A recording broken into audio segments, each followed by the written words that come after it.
ഈശോമിശിഹായ്ക്ക് സ്തുതിയായിരിക്കട്ടെ. നമ്മുടെയൊക്കെ ജീവിതത്തിൽ നമ്മൾ എപ്പോഴും നമ്മുടെ ഈശോയുടെ അടുത്തിൽ നമ്മൾ പറയാറില്ലേ, കർത്താവെ ഓർമ്മ വെച്ച നാൾ മുതൽ എനിക്ക് ഇങ്ങനെ സഹനങ്ങളാ, ഒന്ന് കഴിയുമ്പം വേറൊന്ന്, ഇങ്ങനെ ഇപ്പോഴും നമ്മൾ കർത്താവിനോട് പരാതി പറയാറില്ലേ? ഞാൻ പറയാറുണ്ട് കേട്ടോ. അപ്പം ഈ ദിവസങ്ങളില് ഇങ്ങനെ സഹനത്തിലൂടെ കടന്നു പോകുന്ന അന്യ മക്കളോട് സംസാരിക്കാനും അവസരം കിട്ടി. അതുകൊണ്ടല്ലോ ഈ ഇരിക്കാൻ ഞാൻ സിസ്റ്റർ ഫൗസ്റ്റീനയുടെ ഡയറി വായിക്കുന്നത്.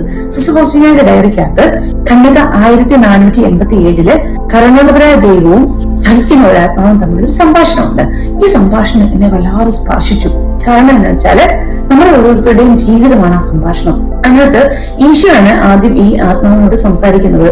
ഈശോ പറയുകയാണ്, എന്റെ കുഞ്ഞെ, നീ ഒത്തിരി സഹിക്കുന്നുണ്ടെന്നൊക്കെ എനിക്കറിയാം, നീ എന്നോട് സംസാരിക്കാൻ അശക്തയാണെന്നും എനിക്കറിയാം, അതുകൊണ്ട് ഞാൻ നിന്നോട് സംസാരിക്കുക. അതായത് നിനക്ക് ഇങ്ങനെ സഹനങ്ങളും വേദനകളൊക്കെ വരുമ്പോഴേ നീ അധൈര്യപ്പെടുകയോ നിരാശപ്പെടുകയോ ഒന്നും ചെയ്യല്ലേ. പകരം എന്നാ ചെയ്യണമെന്ന് അറിയാവോ? എന്റെ അടുത്ത് ഒരു കൂട്ടുകാരനെ പോലെ നിന്നെ ആരൊക്കെയാണ് മുറിവേൽപ്പിച്ചത്, നിനക്ക് എന്തൊക്കെ വേദനയാണ്, ഇങ്ങനെ ഒരു കൂട്ടുകാരനെ പോലെ എന്റെ അടുത്ത് വന്നിരുന്ന് ഇങ്ങനെ പറയണം. അങ്ങനെ ഈശോപ്പ ഈ ആത്മാവിനെ കൊണ്ട് ഓരോ ഓരോ ഓരോ വേദനകൾ പറയിപ്പിക്കുവാണേ. പറഞ്ഞു കഴിഞ്ഞിട്ട് അപ്പം ഈ ആത്മാവ് പറയുകയാണെ, നമ്മളെ പോലെ എനിക്ക് രോഗാവസ്ഥയുണ്ട്, ജോലി സ്ഥലത്ത് എനിക്ക് വേദനകളുണ്ട്, എനിക്ക് ശരീരത്തിൽ വേദന ഞാൻ മറ്റുള്ളവരോട് പറയുമ്പോൾ അവർ അംഗീകരിക്കുന്നില്ല, അപ്പം ഈ ഇത് അംഗീകരിക്കാത്തതുകൊണ്ട് എന്റെ മനസ്സിന് മുറിവേറ്റിട്ടുണ്ട്, പിന്നെ എന്നെ ആരും മനസ്സിലാക്കുന്നില്ല, ഇങ്ങനെ നിരന്തരമായിട്ടൊരു നിന്നുവാ. അപ്പം ഈശോ ഇതിന് പല സൊല്യൂഷൻസും തിരിച്ചു പറയുന്നുണ്ട് കേട്ടോ.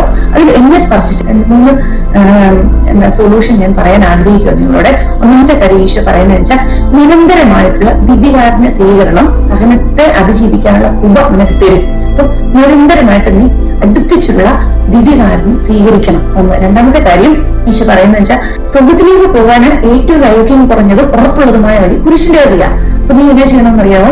ഞാൻ ഈ കുരിശിന്റെ വഴിയിലൂടെ പോയി, അപ്പൊ നീ ഈ കുരിശിന്റെ വഴിയിലൂടെ പോകണം. മൂന്നായിട്ട് പറയുന്നതാണ്, എപ്പോഴും ഈ സഹനങ്ങളൊക്കെ വരുമ്പോൾ എപ്പോഴും പ്രാർത്ഥിക്കണം, കർത്താവേ എന്റെ ഇഷ്ടമല്ല അങ്ങയുടെ ഇഷ്ടം എന്റെ ജീവിതത്തിൽ നിറവേറട്ടെ എന്ന് പ്രാർത്ഥിക്കണം. ഇനി നമ്മൾ പ്രാർത്ഥിച്ചു കഴിയുമ്പോൾ അല്പസമയത്തിനുള്ളിൽ നമ്മുടെ ആത്മാവ് വിശുദ്ധിയിൽ ഉന്നതങ്ങളിൽ എത്തുമെന്നാണ് ഈശോ ഈ ആത്മാവിനോട് പറയുന്നത്. നമുക്കും പ്രാർത്ഥിക്കാമേ, കർത്താവേ എന്റെ ഇഷ്ടമല്ല അങ്ങയുടെ ഇഷ്ടം എന്റെ ജീവിതത്തിൽ നിറവേറട്ടെ എന്ന്. ഈ പക്ഷേ നമുക്കൊന്ന് കണ്ണടയ്ക്കാമേ. ഈ ലോകത്തില് നമ്മളെ പോലെ അല്ലെങ്കിൽ ഒത്തിരി സഹിക്കുന്ന മക്കളൊക്കെ ഉണ്ട്. അവരെയൊക്കെ നമുക്ക് സമർപ്പിച്ച് പ്രാർത്ഥിക്കാം. ഈശോയെ, ഈ മക്കളെല്ലാം ഞങ്ങൾ അങ്ങയുടെ കരങ്ങൾ സമർപ്പിച്ച് പ്രാർത്ഥിക്കുന്നു. കർത്താവിന്റെ കുരിശിനോട് ചേർത്ത് വെച്ചുകൊണ്ട് ഞങ്ങൾ ഇവർക്ക് വേണ്ടി പ്രാർത്ഥിച്ചു കർത്താവേ. Hallelujah hallelujah hallelujah hallelujah hallelujah. ഈശോയെ, എല്ലാ മക്കളുടെ മേലും ഞങ്ങളുടെ കരുണ ഒഴുകട്ടെ എന്ന് പ്രാർത്ഥിച്ചുകൊണ്ട് ആമേൻ.